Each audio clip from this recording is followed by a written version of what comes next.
On May 21st, 2016, a local police station in Green Bay, Wisconsin received this alarming phone call. How do I go about, missing person? Missing. It's my girlfriend, and she does live with me, and she's never done this before. What's her name? Nicole Vander Heyden. This was the voice of Doug Dietrich, Nicole's boyfriend and the father of her infant son. The last time he'd seen her was the evening before, when they'd become separated on a night out and had an argument over text messages. At 12:30 a.m., Nicole walked out of a bar called the Sardine Can and was never seen again, by her boyfriend or by anyone else. Anyone, that is, except her killer. So, what happened to her? Do you consider Nikki to be a scrapper, a fighter? No, I mean, she could hold her own on that, you know. I asked her, did he ever hit you? And she said, yeah. And then she didn't elaborate anymore. I swear to God, if I did this. Blood in a neighbor's lawn, a hit and run, and evidence from a Fitbit. Join us on The Decoder as we piece together conflicting stories to build a picture of who Nicole Vander Heyden was and what happened to her on that fateful spring night in 2016. This case brings us to the lakeside city of Green Bay, Wisconsin. Situated on the shores of an inlet of Lake Michigan, it's known as the smallest city in the world to host a professional sports team, the Green Bay Packers. Dwarfed by the lake it sits on, which is the second largest by volume of all the 5 Great Lakes and has claimed an estimated 30,000 lives, its residents have a 1 in 233 chance of becoming the victim of a violent crime, which is higher than the rate in Wisconsin as a whole. So a call like Doug's to the Brown County Police Department wasn't exactly a rarity, but that didn't mean they didn't take it seriously. 31-year-old Nicole Vander Heyden was the mother of 3. Her son with Doug, Dylan, was only 6 months old, and she had 2 other children from a previous marriage, Michaela, age 10, and Tyler, age 9, who lived with her and Doug during the week. Her family ties and her connection to the area, she'd lived in Brown County all her life, made it unlikely that she'd simply had enough of her life and run off. No, instead, the police treated her disappearance as suspicious. What time was that last night you last saw her? Well, I didn't last hear. It was probably about 11:30, 12, I'm guessing. Okay, that's the last you heard from her? Yep, and I had talked to her on the phone. She was with a couple of my friends in a different vehicle, and then I was riding down there from the west side. It was May 20th, 2016, and Doug and Nicole were going out with friends for a concert at a bar called The Watering Hole. They hadn't been out much since the birth of their son 6 months earlier, and the outing was a last-minute thing after they managed to find a babysitter for the kids. One of Doug's old high school friends, Aaron Kolinsky, was there, and he remembers the evening well. Do you remember about what time he arrived? I would say a little before 8. Was anyone with him? Nikki. What was the mood as it appeared between your group? How are things going? Very upbeat. We were all excited. The group of friends were seeing Steel Panther, a comedic glam metal band. They were settling in for a fun Friday night, and nothing seemed amiss. As you observed the interaction on that evening between Doug and Nikki, how did they appear to be getting along? Happy. Ready to watch a concert. As the concert began, did that appearance change any between those two? Not at all. The friends all had a good night at the Watering Hole watching the band. After the concert finished, they didn't want the evening to end, and Nikki suggested moving the party to another bar. They decided that one of their friends who'd brought her family van along to the venue would drive them. Doug, however, wasn't around and had last been seen talking with their friend Greg and another girl. There was like a smoking section, and I saw them talking with a girl from our class. I would say that would be about little before 9, little before 10-ish, because the second band came on at 10. When the friends couldn't find Doug or Greg, they decided to go to the next bar without them, taking Nikki with them so she wouldn't be left on her own. They arrived at the Sardine Can at about 11:30 p.m. Did you observe if Nikki was drinking at the Sardine Can? Yes. She was interacting with the bartender, some other guy at the bar.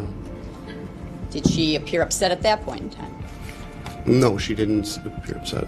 They'd been at the Sardine Can for about an hour. It was close to 12:30 a.m. when the mood changed. Doug still hadn't appeared. Did you see Nikki try to call him? Yeah. Was she successful? No. Another of their friends, Angela, also tried to call him, and this time he picked up. It seemed strange to everyone that he'd answer her call and not his girlfriend's, and Nicole reacted as anyone would, becoming upset. As soon as Angela hung up, Nikki, basically, decided that, she didn't want to have any of it, and she just made a rash decision and decided to run off. It seemed like she just wanted to disconnect and take control of her own night. But Nicole wouldn't be in control of her own night for much longer. Aaron followed her out to the street and tried to reason with her, suggesting he take her home to her young children. Did she agree to come with you? No, she did not. She didn't want anything to do with it. What did she do? I got in front of her to try to, console her a little bit, and she just became combative and kind of pushing me away, and then she kind of did like this dead weight thing and fell to the ground, was continuing to cry and kind of hitting me in my legs and stuff, screaming at the top of her lungs. Nicole had been drinking and was deeply upset by whatever was going on between her and Doug. Screaming on the street, she was attracting attention from passers-by, and Aaron backed off. She walked away from him, using her phone, and he yelled after her. I just yelled, we could get you home faster to your child and what you're doing, and I yelled, you're a babe in the woods. Did she turn around and respond to that? No, she didn't. This was the last time he saw her, walking away from the bar on her own. He went back to the Sardine Can, and the group called an Uber to leave. Doug and Greg didn't get to the bar until 1 a.m., after the action had finished. So what had he been doing all night? According to his friend Greg Mathis, not much. He'd also been at high school with Doug and had known him since before freshman year. It was Greg who'd convinced the couple to come out to the concert that night. I'm sure that Nikki would like to get out of the house and that we could go out and have a fun time. At the concert, they got talking to an old high school friend they hadn't seen in a while and lost track of time. They were all having a good night, at least early on, and according to Greg, there was no sign of the oncoming conflict. By the time Greg and Doug finished catching up with their friend, there was no sign of the rest of the group, including Nikki. But they talked about going to the Sardine Can earlier, so they knew where to go. At about 12:20 a.m., Greg drove them over from the watering hole, with Doug leaving his car behind. They'd had a few drinks each and had also snorted some Adderall, which Doug had apparently provided. At 12:36 a.m. en route, Doug called Nicole. By this time, she'd already stormed out of the bar. He told her they were on their way, but she was upset and slurring her words, and he couldn't understand her. He handed the phone to Greg. She made a comment that she didn't believe it was me, that it was Doug playing a trick on her, which I said, Nikki, it's me. I'll pick you up wherever you are. And at that point, her phone shut off. I don't believe she hung up on me. I believe the battery died. They drove up and down the streets around the Sardine Can looking for her. They couldn't find her, so they just went into the bar, hoping maybe she'd come back. She hadn't. Their group had left too, but they stayed to have a few shots and finally left at about 2:15 a.m. They got back to Doug and Nicole's house half an hour later. Nicole wasn't there. At this point, it was becoming a distinct possibility that Nicole was in trouble. But she was an adult, and it was late, and maybe she'd still arrive back home by the morning. They tried calling her a few more times, and then both Greg and the babysitter left the house, and Nicole never came home. In court, Greg said that Doug had been calm that night and hadn't even been made angry by any of Nikki's behavior, not even the barrage of text messages she sent him at around 11:12 p.m. So what you with? You abusive and wow, what are you with? Because none of your friends know. Doug also said he hadn't been fazed by this treatment. I responded back something kind of nicely, just trying to diffuse and maybe calm her down because she seemed upset. I was kind of puzzled. I didn't know what she was thinking. His text responses supported this. He wrote, "LOL, stop," and "Be good. I'll see you at the sardine can." But in a police interview earlier on, Greg had said something different about Doug's response over the phone. Yelling at her, Matt. He's yelling at her like, "Don't be stupid. Go back to the sardine can. What the hell are you doing? You know, we're on our way right now. We're on our way. I'm sorry." Whatever the tone of Doug's response, he didn't get the authorities involved in Nicole's disappearance until the following afternoon. I just was thinking that she was just drunk and upset, and that would, she'll calm down. Let's just talk and come to our senses here and work this out and actually talk like adults and work it out.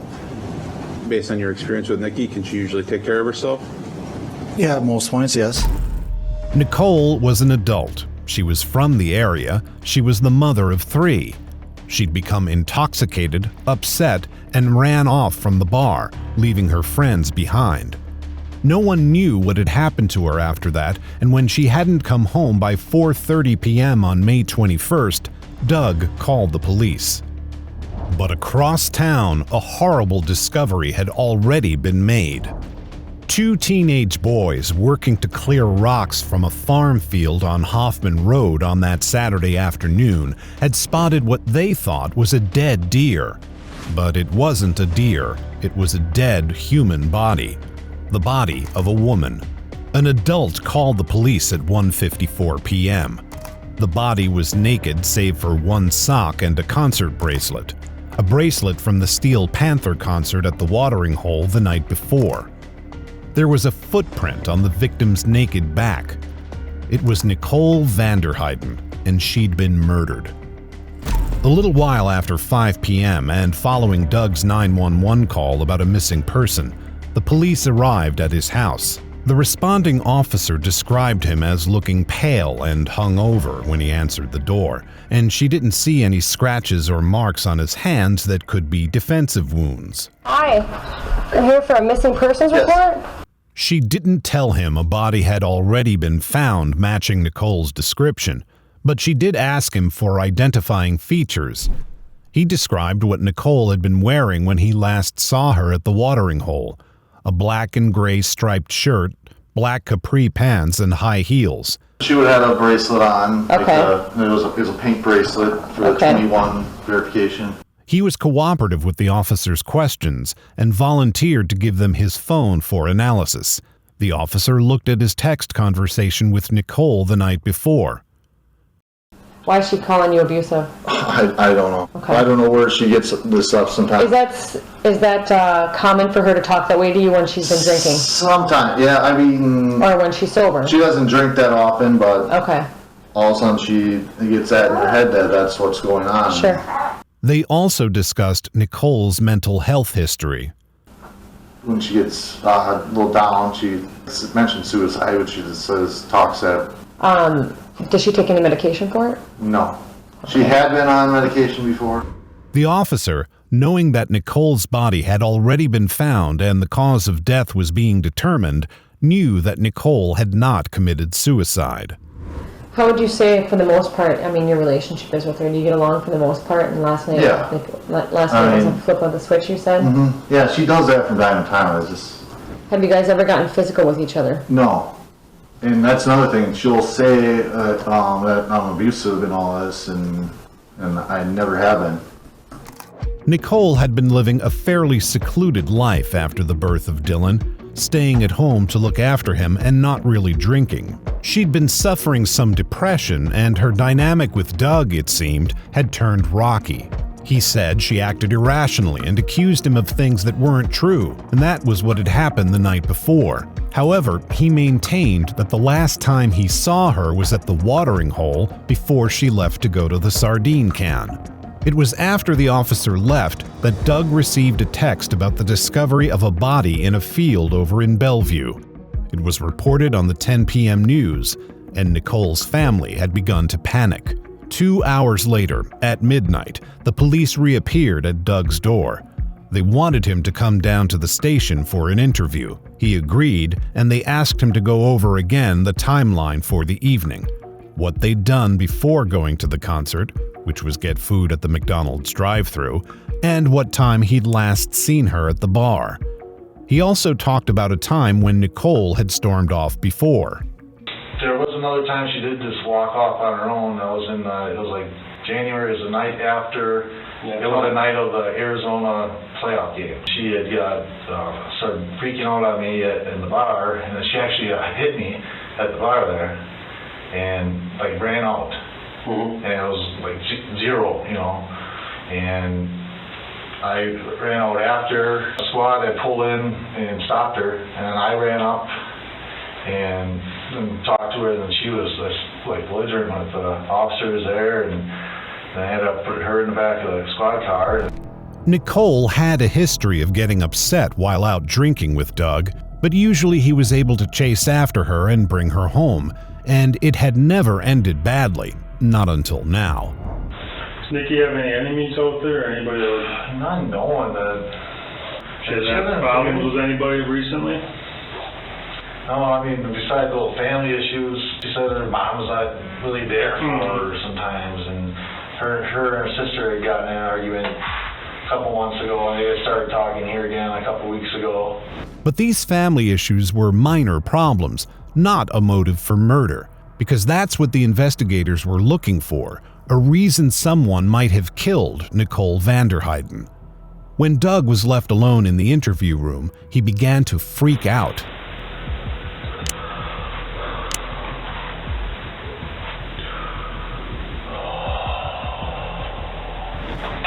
This news thing is freaking me out. Can you tell me it's not her? Finally, after getting another detailed description of Nicole's identifying features, the police told him they believed they'd found her.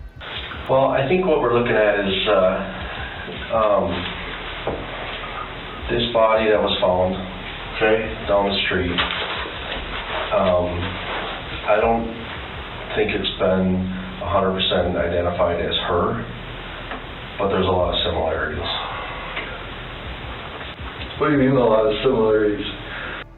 They also told him that they were executing a search warrant on his property and that they needed to take his clothes for analysis. Meanwhile, he seemed devastated by the news of Nikki's death. I'm going to talk to everybody on that frickin' street in that neighborhood. I need to do it. I swear to God, I'm the fight who did this. Doug was released at about 3 a.m. after this interview, and his parents picked him up. Later that day, May 22nd, the police called and requested a DNA sample. On his lawyer's advice, he denied this request, preferring to wait until they had a warrant.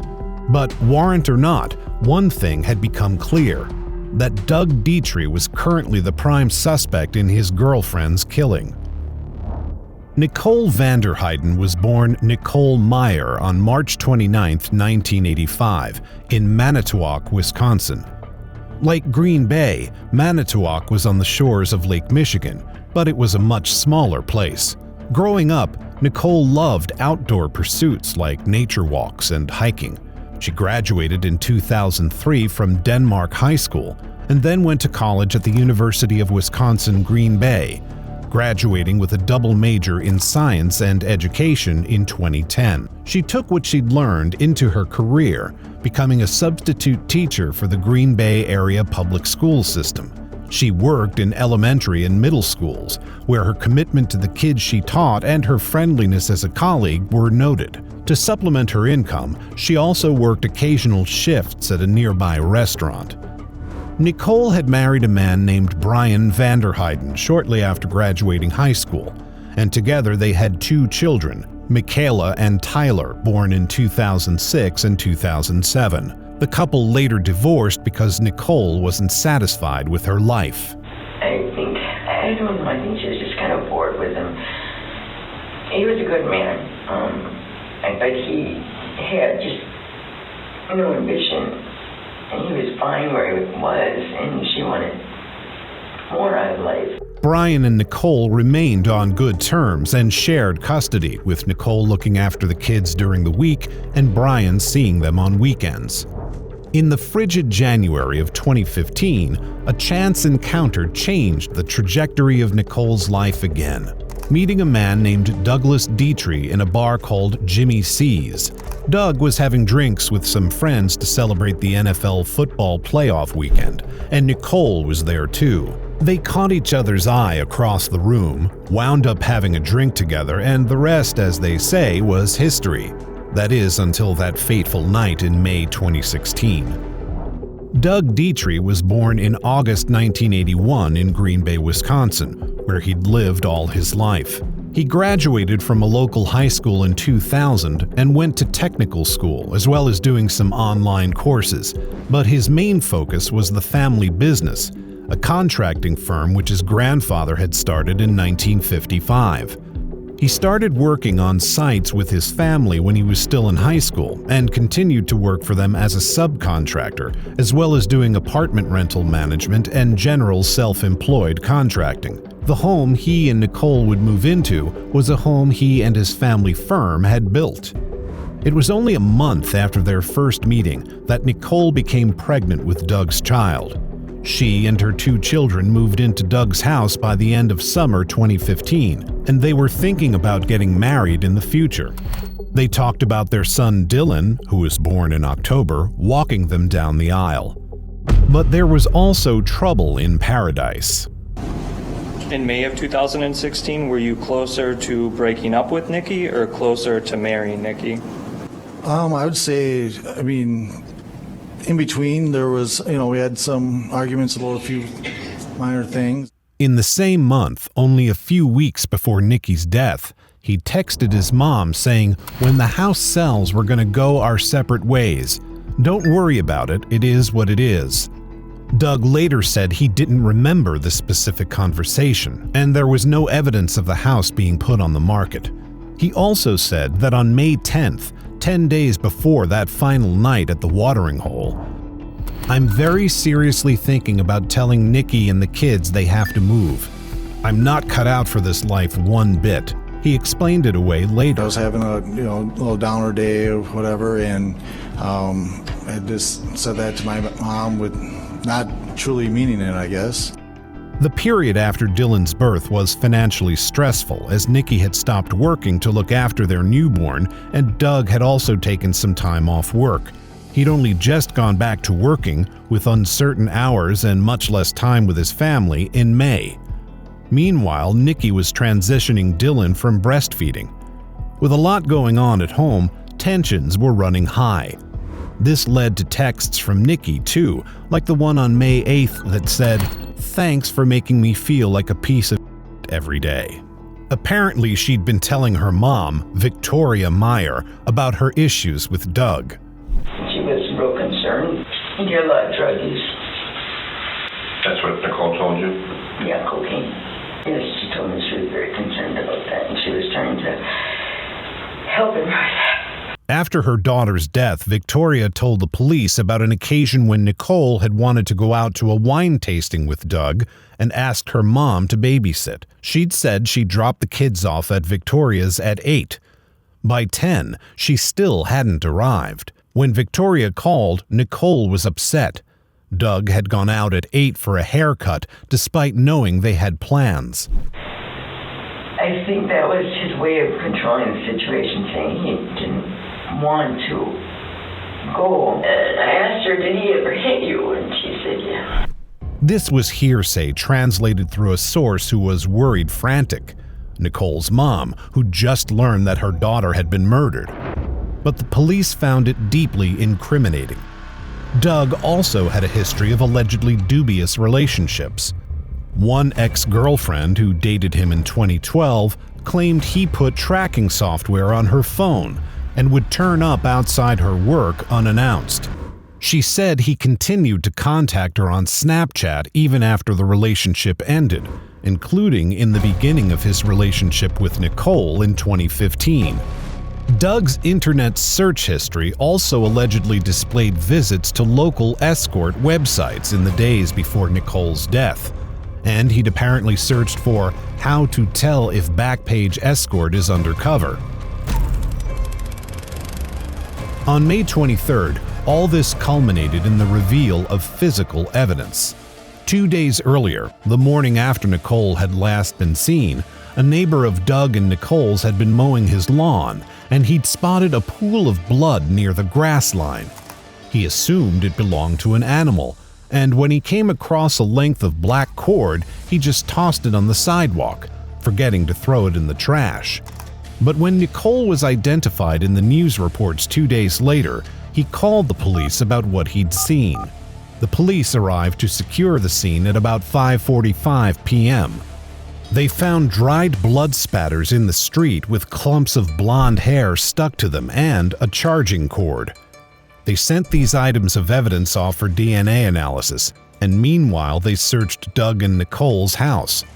Previously, they hadn't been sure where Nicole had died, but now the truth was becoming clear, that she died in close proximity to her own home. And in that home, they found evidence enough to arrest Doug for her murder. This included a pair of Air Jordans that had possible blood spots on them and a herringbone tread that seemed to match the shoe print found on Nicole's back.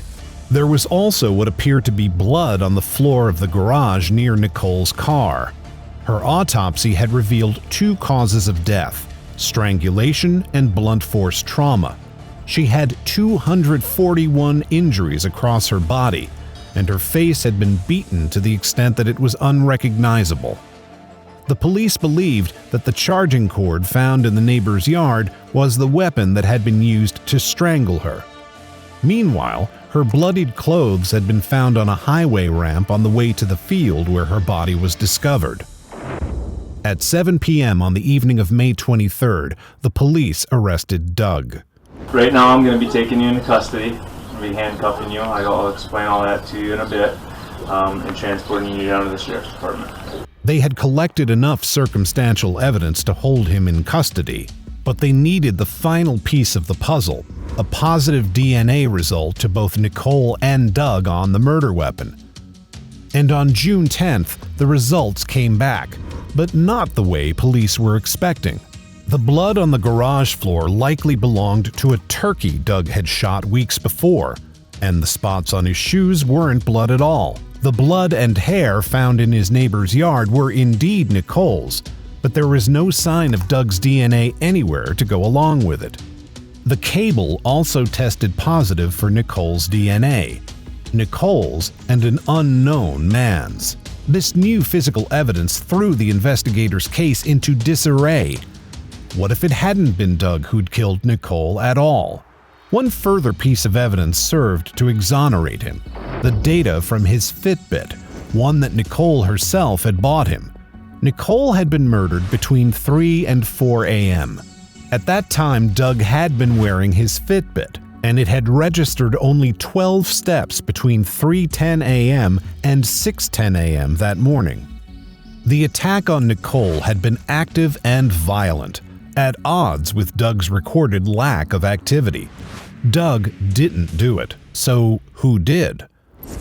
The investigation lingered for months, threatening to turn into a cold case. But in August 2016, the police got their big break thanks to continued DNA testing, which had found a match for a sample taken from Nicole's sock. This match was a man from Virginia named George Stephen Burch. Burch had recently moved to the Green Bay area and had been staying with a friend, Edward Jackson. Jackson's wife's SUV, a red Chevy Blazer, had been stolen, and she'd reported it missing on June 8, 2016. She learned that this same vehicle was suspected to have been involved in a hit and run the night before and had been found on fire at 2:52 a.m. a few blocks from the Jacksons' house. The police suspected Burch of this crime, though he was never charged. To avert suspicion, Burch claimed he'd been texting a woman he met in a bar that night and gave the police his phone to prove it. They cloned his phone and returned it to him so they could examine its contents. Within mere months of coming to Wisconsin, Burch had gotten into serious trouble with the law, first with the stolen SUV, and now with Nicole's murder. So who was he? Burch was born in Hampton, Virginia, to parents he'd never know.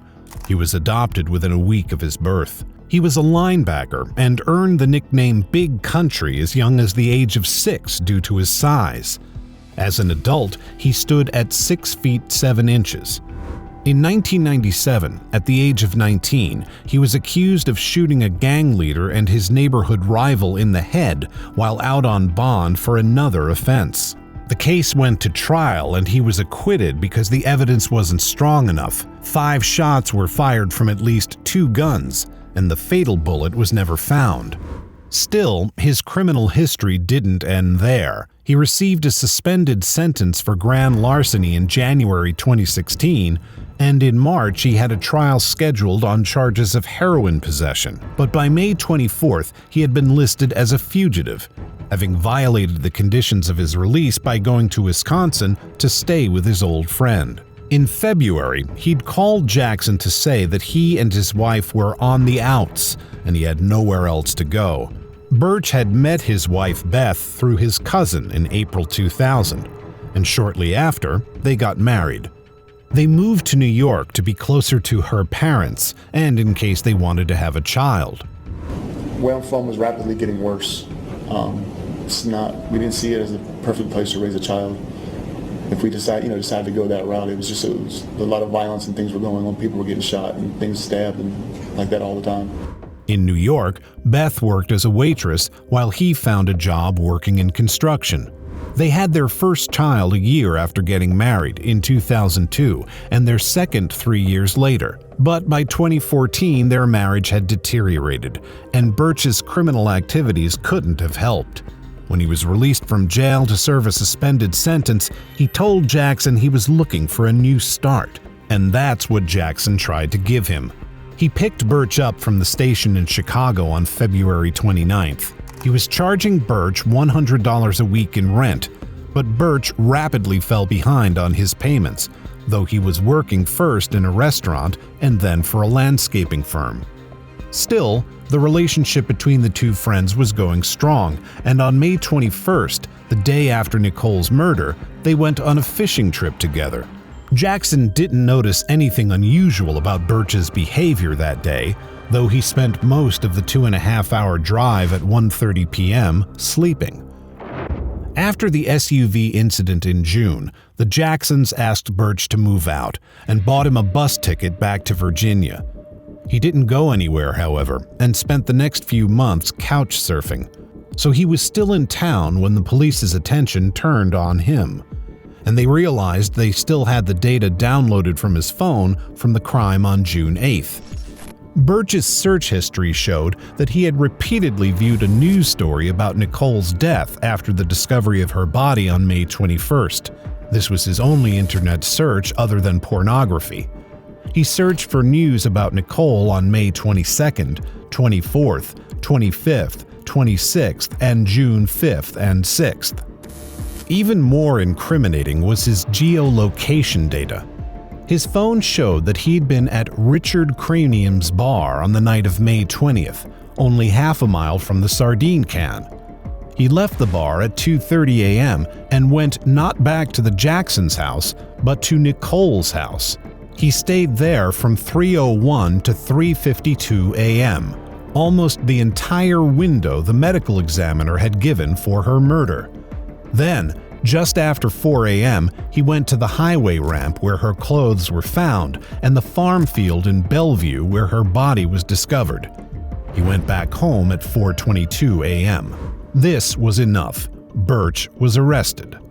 The reason you're here is in reference to a homicide investigation into Nicole Vander Heyden. Okay? So, is this something that you want to talk to me about? I'm sorry? What's that?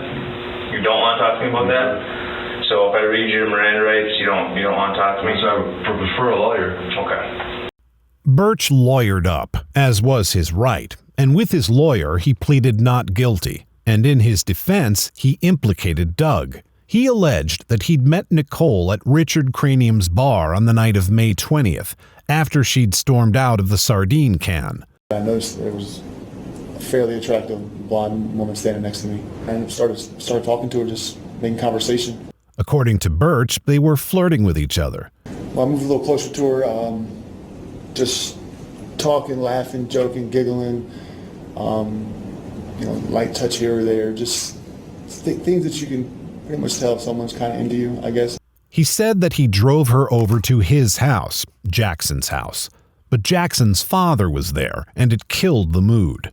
So they got back in the car and she gave him directions to her own house, he said, and they pulled up outside it.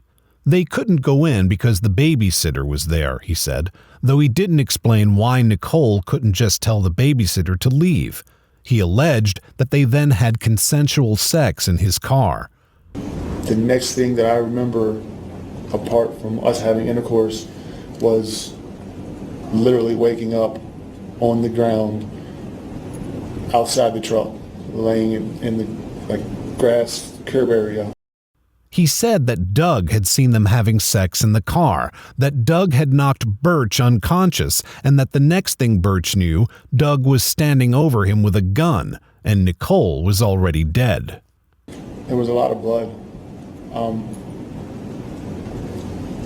on her face, come out of her mouth, on her back, but she wasn't physically moving. Burch claimed that Doug forced him at gunpoint to help dispose of Nicole's body by putting it in the car and driving to dump it in a ditch. I was instructed to carry her and put her in the vehicle. Burch, he said, obeyed. It's not looking good. I'm in the middle of somewhere. I don't know where I am. I have no idea overall what's going on. I don't know what's going to happen. I don't know what to do in this situation, and I'm trying to figure out the best way for me to remove myself from this situation, if at all possible.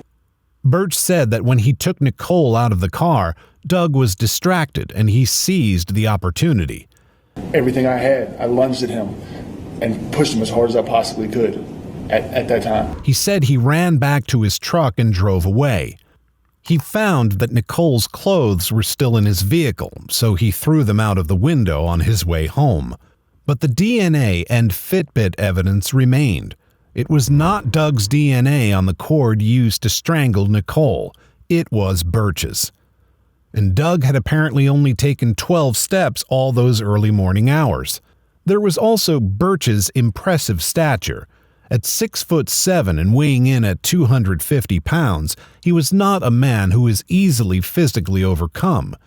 And his criminal past, including his previous indictment for murder, meant that he'd likely been in dangerous situations before.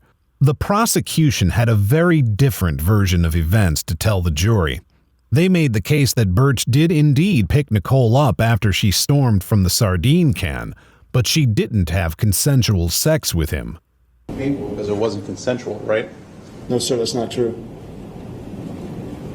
What really happened was you drove Nicole home 20 miles away from where you lived, fully expecting that you were going to have sex, right? That's why you're driving her home, right?